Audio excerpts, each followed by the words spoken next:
बहुत सारा पैसा सेव करने के लिए बहुत सारा पैसा कमाना भी पड़ता है थ्रू सैलरी और बिजनेस, जैसे हमने पहले भी बहुत बार बताया है। लेकिन इन अर्निंग्स के साथ आता है एक तोहफा जिसको बोलते हैं टैक्स। ये सुन के बहुत लोग होश खो देते हैं, लेकिन इतना कॉम्प्लिकेटेड नहीं है। 5 मिनट बाद आप भी यही कहोगे।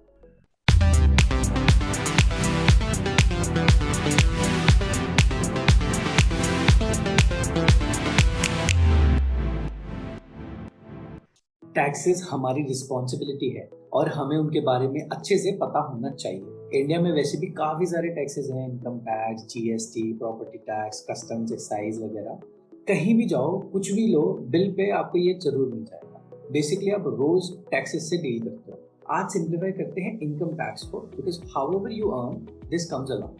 अपने पहले के एक एपिसोड में हमने ऑलरेडी डिस्कस किया हुआ है मल्टीपल सोर्सेज ऑफ इनकम के बारे में टू बिल्ड वेल्थ। लेकिन हर उस सोर्स के साथ टैक्स भी जुड़ा होता है, जिसकी लायबिलिटी आप कम कर सकते हो इफ़ यू आर अवेयर। सो पहला और सबसे बेसिक इनकम सोर्स सैलरी। 8-9 घंटे काम करने की आपकी तनख्वाह, लेकिन उस पर भी आपका पूरा हक नहीं है। पहले टैक्स तो दो। Income from house property. पहले खर्चा करो, घर बनवाओ, सोच के कि रेंट कमाओगे। मस्त इन्वेस्टमेंट है, बट वेट, वो जो रेंट है ना, टैक्सेबल होने वाला है, उसके बारे में सोच लेना पहले। Income from business and profession. आप खुद के लिए काम करते हैं, किसी बॉस से ऑर्डर नहीं लेते। अपने काम के हिसाब से सारा प्रॉफिट अपनी जेब में। बट वेट, क्या सच में?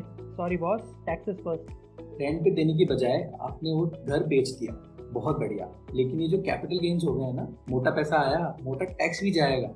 वायरल रील से बच सकते हो, टैक्स से नहीं। इनकम में से सेविंग्स की। घर भी नहीं बनवाया, एफडी करवा ली बुढ़ापे के बारे में सोच के। मन नहीं कर रहा बताने का, पर ये भी टैक्सेबल है। पहले इन्फ्लेशन, फिर टैक्स। यार कोई एफडी पे बैन लगवाओ। ये इंटरेस्ट जैसी अनकॉमन अर्निंग्स को बोलते हैं income from other sources. Tax तो देना ही है, but it's not straight forward. काफी चीजें होती हैं इसमें। लेट्स अज्यूम आप सैलरी इनकम अर्न कर रहे हैं। इंडिया में सबके लिए एक बेसिक रूल है, 2.5 लाख की इनकम तक आपको कोई टैक्स नहीं देना। इसको बेसिक एग्जेम्पशन लिमिट बोलते हैं, मतलब 2.5 लाख की इंस्टेंट एग्जेम्पशन। सभी स्लैब रेट्स को समझने के लिए लेट्स अज्यूम आपकी इनकम 11 लाख पर एनम है। इस इनकम पे आपको 3 अलग रेट्स पे टैक्स देना होगा, जो टोटल 1.5 लाख रुपए बनेगा। मतलब 2.5 लाख तक तो कोई टैक्स नहीं था। उसके बाद 8.5 लाख में से 1.5 लाख टैक्स चला गया। ये टैक्स की अमाउंट 5%, 20% और 30% के बेसिस पे आई है। पहले 2.5 से 5 लाख पे 5%, फिर 5 लाख से 10 लाख पे 20% और 10 लाख से ऊपर 30% टैक्स। एक चीज ये भी अच्छी है अलग अलग स्लैब्स की, कि अगर सीधा 30% टैक्स होता तो 3.5 लाख रुपए टैक्स दे रहे होते। इसकी वर्किंग आप हमारे इंस्टा पोस्ट पे समझ सकते हैं। लेकिन अगर हम कहें कि आपको ये 1.5 लाख रुपए पे करने की कोई ज़रूरत नहीं, ऐसा हो सकता है थ्रू टैक्स प्लानिंग। हमारे पास बहुत सारे ऑप्शंस अवेलेबल हैं टू सेव टैक्स लीगली, जिसमें से बेस्ट हम आपको पता नहीं कब से बता रहे हैं। इन्वेस्टमेंट्स। पैसा बढ़ेगा और टैक्स भी बचेगा, लेकिन इन्वेस्टमेंट रिटर्न्स भी टैक्सेबल होते हैं। याद करो, कैपिटल गेन्स। इसको अलग से डिस्कस करेंगे अपनी म्यूचुअल फंड सीरीज को प्रॉपरली कंक्लूड करने के लिए। ओके, जो टोटल अमाउंट ऑफ टैक्स बना, लेट्स सी कैसे कम कर सकते हैं। अगर आपकी सैलरी इनकम है तो आप अपनी सैलरी स्ट्रक्चर करके अलाउंसेस के थ्रू टैक्स बचा सकते हैं। उसका एक एग्जांपल है हाउस रेंट अलाउंसेस। अगर आप रेंटेड घर में रहते हो तो आप एचआरए के थ्रू उस रेंट पेड का एग्जेम्पशन ले सकते हो और वो अमाउंट अपनी इनकम में से डिडक्ट कर सकते हो।